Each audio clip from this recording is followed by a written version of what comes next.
마가복음 우리 13장 14절부터 27절까지 말씀, 심판의 날, 영광의 날 이런 제목으로 함께 하나님 말씀 나누겠습니다. 우리 성도들이 가장 사랑하는 성구들이 있다면 저는 시편 23편이 아닌가 생각을 합니다. 여호와는 나의 목자시니 내게 부족함이 없습니다 라고 시작하죠. 현실을 살아가면서 하루하루 정말 어떤 전능한 하나님의 도움이 없이는 하루도 설 수 없다라고 고백하는 것이 삶의 인생의 고백들입니다. 근데 그 보통 우리 하나님이 나를 인도하십니다라면 그 말 자체 너무 큰 위로가 됩니다. 재정적으로 하나님 나를 인도하십니다. 아멘이죠. 자녀들의 앞길도 주님이 예비하셨습니다. 정말 아멘입니다. 우리 교회와 하루하루 삶 속에서도 주님이 소망이시다. 이런 것들이 우리 현재적인 삶에서 매우 큰 위로가 됩니다. 근데 여러분이 거기서만 끝난다면 시편 말씀을 제대로 알지 못할 것이죠. 다윗은 마지막 6절에 이렇게 끝냅니다. 하나님의 선하심과 인자하심이 정녕 나를 따르리니 내가 여호와의 집에 영원히 거하리로다. 아멘. 진정한 믿음은 표대를 향하여 하늘을 향하여 우리가 꿈을 꾸고 그에게 나아가는 것입니다. 우리가 예수님을 믿고 자라갑니다. 태어남이 있으면 성숙함, 자라감이 있죠. 그 자라감이 있듯이 또 우리 교회 안에서도 성례 중에 세례가 있다면 성찬도 있습니다. 즉 태어남이 있다면 자라감도 있다는 것입니다. 우리의 자라감은 어디일까요? 돈이 많아지는 겁니까? 성도에서 장로 직분다는 것입니까? 권사 되는 것입니까? 그런 것이라기보다는 여러분 날마다 그리스도께 나아가는 것입니다. 예수를 더 알고 예수와 더 하나 되고 그에게 날마다 나아가, 그래서 주의 얼굴을 뵙는 그날까지 여러분 우리는 성령의 인도를 받습니다. 이 땅에 살면서 우리가 원하는 것은 어려운 일이 없기를 바라는 것입니다. 좀 더 나은 삶을 원하고 경제가 좋아졌으면 좋겠고 평안했으면 좋겠고 그렇죠. 하지만 성경은 오늘 다른 얘기를 하고 있는데 주님께서 멸망에 가증한 것이 서지 못할 곳에 설 것이다 라고 예언하십니다. 또 많은 고통과 핍박과 어려움들이 있을 것이고 하나님은 성도들을 위해서 그 날을 감하셨다라고 얘기합니다. 오늘 그러면 이것이 우리에게 두려운 말이 되어서 감히 이 페이지를 넘기기 못할 그런 페이지가 아니라는 것을 우리가 알아야 합니다. 하나님 우리에게 경고하시는 것은 어려움이 있을 것이라는 것을 미리 알려주시는 것입니다. 인생을 한번 알았더라면, 제 시중에 가면 내 인생을 미리 알았더라면, 내가 이럴 줄 알았더라면 뭐 이런 종류의 책들이 많이 있는 것 같습니다. 여러분 미래를 알고 사는 사람이 어디 있습니까? 우리의 인생 내일도 모르고 오늘도 모르는데요. 다만 하나님이 비춰주시는 그 말씀만 따라가는 거 아니겠습니까? 주님은 우리 성도들에게 미리 알려주십니다. 지혜 있는 자를 들으시고 주의 경계와 훈계를 따라 성령의 인도를 따라 여러분 믿음으로 승리하는 우리의 삶이 되어야겠습니다. 14절 말합니다. 멸망에 가증한 것이 서지 못할 곳에 선 것을 보거든 읽는 자는 깨달아라 라고 하셨어요. 그때 유대에 있는 자들은 산으로 도망하라 라고 말합니다. 멸망에 가증한 것, 이것은 다니엘서 11장 12장에도 나오는 것이고 역사적으로도 실현되었던 것입니다. 여러분 우리 그리스 이제 안티오쿠스 에피파네스라고 말하기도 좀 어려운데 그 장군이 1607년인가요? 바로 그리스 군대가 이스라엘을 쳐들어온 적이 있죠. 그래서 예루살렘 성전에다가 그 하나님께 예배드리는 그곳에 제우스 신당을 세웠다고 합니다. 여러분 짐승의 피로 하나님께 번제물을 드리고 속죄 제사를 드려야 될 그곳에 율법에서 금하고 있는 돼지로 그들은 제사를 지내고 피를 뿌렸다라고 하죠. 이와 같이 하나님께 예배드려야 될 그곳에 멸망에 가증한 것들, 차마 서지 말아야 될 것들이 서게 됐을 때 우리는 그때가 본격적인 하나님의 심판의 사인임을 알아야 된다라고 말합니다. 그래서 어저께 말씀드린 심판의 전조라면 실제적인 어떤 하나님의 심판의 환난 날이 어떻게 다가올 것에 대해서 우리 14절 이후로 말하고 있는 것이죠. 쭉 15절부터 보게 되니까 지붕에 있는 데 내려가지 말고 밭에 있는 사람들은 옷을 뒤돌키지도 마라. 그날의 환난이 찾아오면 바로 예루살렘을 도망가라고 말하고 있는 것이죠. 하지만 여러분 당시 예루살렘 사람들은 오히려 성전으로 모여들었습니다. 왜냐하면 성전 안에 무엇이 있습니까? 법궤가 있죠. 여호와 임재가 있다. 성전 안에 있으면 우리는 안전할 것이다 라고 생각을 합니다. 그러나 하나님은 이 성전을 파괴시킬 것을 예수님을 통해서 말하고 있는 겁니다. 성전은 그리스도께서 우리에게 오실 때 참된 성전으로 오신다는 것의 그림자죠. 그러니까 예수님이 진짜 성전이 되는 것입니다. 어제도 말씀드렸지만 예수께서 부활 승천하시고 우리에게 성령을 보내시지 않으셨습니까? 오늘날의 성도들은 제사장이 따로 필요한 게 아닙니다. 우리 자신이 예수를 믿는 성령 받은 우리가 바로 하나님의 만인 제사장들이죠. 우리가 하나님의 말씀을 깨닫고 예배하고 주님께 나아갈 수 있습니다. 그래서 과거의 모형이었던 그림자였던 성전은 무너지고 참 성전이신 그리스도가 이곳에 오신 것입니다. 하지만 그들은 옛 것을 추앙하고 율법에 매여 있는 삶이었죠. 그래서 여러분 성전으로 모여든다고 했습니다. 예수님은 오히려 성전이 무너질 것이기 때문에 이제 멸망에 가증한 것이 세워지고 성전이 무너질 그때는 너희들은 도망쳐라. 예루살렘 밖으로 도망쳐라 라고 했습니다. 실제로 이제 예수님께서 죽으시고 70년 정도에 여러분 로마 군대가 바로 똑같이 이곳에 와서 성전을 파괴하고 가증한 일들을 행했다라는 것을 알게 됩니다. 하지만 여러분 이스라엘 사람들은 결사항전을 하지 않았습니까? 그래서 AD 72년, 73년에 보면 그 마사다 항전이라는 여러분 그거 들어보셔서 아실 겁니다. 바로 유대인들이 최후의 마사다 그 사막에서 끝까지 로마 군대와 상전하다가 전원 자살했던 유적지가 오늘날도 있죠. 그들은 하나님 말씀, 그리스도 말씀에서 벗어나서 반대로 행하는 것입니다. 청개구리처럼요. 하지만 여러분 우리는 하나님의 이 말씀의 사인을 듣고 오늘날도 우리는 순종을 해야 합니다. 여러분 안정하다, 현실에 안주할 것이 아니라 주님께서 이 땅의 마지막에 심판의 사인들이 있을 때 첫 번째가 멸망에 가증한 것이 바로 성전에 세워진다는 것입니다. 오늘날 우리 이 말씀을 쭉 보면서 우리는 어떻게 이해할 수 있겠습니까? 기독교의 근본 신앙의 중심에 멸망에 가증한 것들이 서는 것입니다. 그래서 그것에 말씀 중심의 신앙, 하나님의 말씀을 따라 믿는 그 믿음 신앙이 아니라 다른 우상이 하나님의 자리를 대신하는 것입니다. 우리의 오늘 드려지는 예배, 또 우리가 복음 대신에 다른 것을 추앙하는 것, 유사복음에 이르는 그 수많은 것들을 보면 정말 하나님께서 드려야 될 그 예배와 말씀 중심에서 떠난 멸망에 가증한 것들이 오늘날 강단과 교회와 우리의 신앙을 대신하고 있습니다. 특별히 여러분 종교개혁가였던 칼빈은 가장 멸망에 가증한 자라는 것을 말할 때 바로 로마 카톨릭의 교황을 딱 들었습니다. 그가 그리스도의 자리에 서게 되고 우상을 섬기게 되고 지금도 각 성당에 가게 되면 예배드리러 가는 그 입구에 마리아 상이 대신해서 사람들은 그 마리아에게 경배하고 바로 마리아가 그리스도께 나아가는 중보자라고 생각을 합니다. 여러분 이 땅에 하늘과 땅에 유일하신 중보자는 예수님밖에 안 계십니다. 그런데 그리스도께 나아가는데 중보자를 마리아를 세웠던 것입니다. 성인들을 세웠던 겁니다. 우상 앞에 절하고 그것에 경배함으로써 그것이 하나님을 참되게 섬긴다고 생각을 하는 것입니다. 멸망에 가증한 것은 이제 시작되었고 우리의 강단에 우리의 신앙의 중심에 자리 잡았습니다. 하나님을 섬기는 것 대신에 이방의 것이 하나님의 섬기는 신앙을 대신하기 시작했습니다. 비슷한 것 같은데 전혀 다른 유사복음이 우리 안에 있습니다. 심지어 수많은 사람들이 자기가 오신 그리스도라고 말하고 있습니다. 이런 날들은 대환란이 있을 것이다 라고 말하고 있죠. 20절에 보시면 만일 주께서 그 날들을 감하지 아니하셨더라면 모든 육체가 구원을 얻지 못할 것이거늘 자기가 택하신 자들을 위하여 그 날들을 감하셨느니라. 아멘. 이 땅에 여러분 예수님께서 오시기 전 대대적인 심판과 또 대대적인 환란이 있을 것입니다.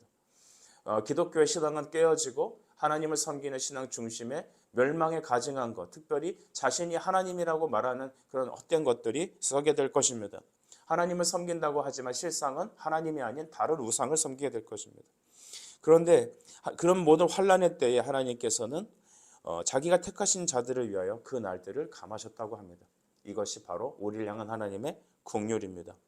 우린 여기서 그렇게 깨달아야 될 것입니다. 하나님께서는 구원을 모든 사람들을 위한 만인의 구원이 아닌 것을 알게 됩니다. 하나님이 구원하시고자 하는 창세전에 그리스도 안에서 택하신 자들을 위한 구원인 것이죠. 성경은 그리스도의 보혈은 예수님의 십자가 죽으신 것은 하나님이 구원하시고자 하는 택한 자들을 향한 하나님의 섭리와 사랑이었습니다. 그래서 여러분 그때 나타날 것들은 22절 거짓 그리스도인들과 선지자들이 일어나서 이적과 기사를 행하여서 할 수 있다면 택하신 자들을 미혹하려 할 것이다 라고 했습니다. 하나님은 택한 자들을 반드시 구원하시는데 사단의 역할은 그 택한 하나님의 성도들을 미혹하고 그들을 신앙을 주저앉히려 한다는 것입니다. 특별히 여러분 22절 중반에 보시면 이적과 기사를 행하여 라고 했습니다.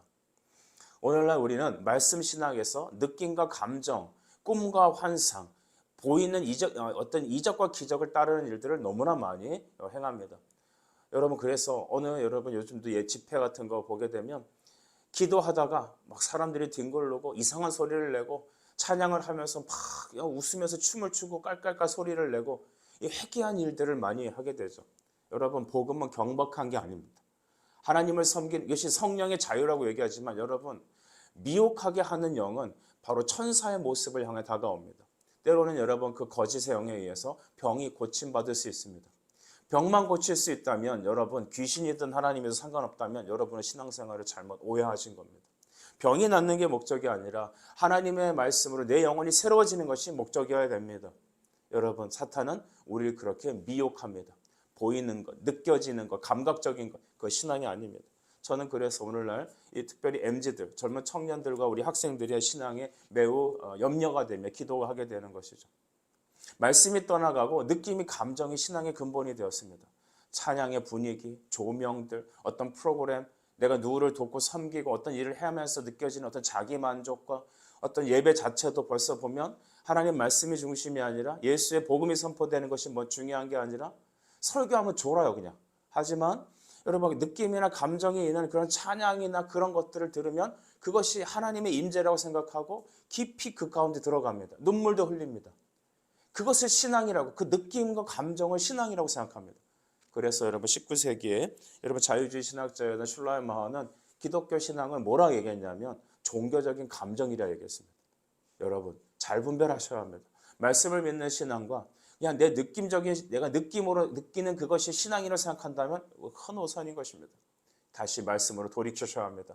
오직 말씀, 오직 은혜, 오직 그리스도. 우리의 삶의 목적은 자기 만족이 아니라 하나님께 영광입니다. 이것을 바꾸는 것이 멸망에 가증한 것이 하나님의 교회에 세워지기 시작할 때라는 것입니다. 정말로 오늘날 우리 한국교회는, 우리 현대교회는 멸망에 가증할 것이 하나님의 영광 대신 여러분 돼지피로 예배를 드리게 했던 그 과거의 예루살렘에 멸망하는 그 시절처럼 오늘 우리는 하나님께 드리는 어린 양의 보혈의 피의 복음이 아니라 유사 복음과 잘못된 것들이 그 신앙의 중심에 서고 있다는 것이죠. 여러분은 무엇이 여러분의 신앙의 근본입니까? 주님께서는 심판날에 인자에 오실 것에 대하여 다음과 같이도 얘기하셨습니다. 24, 25절은 어떻게 기록됩니까?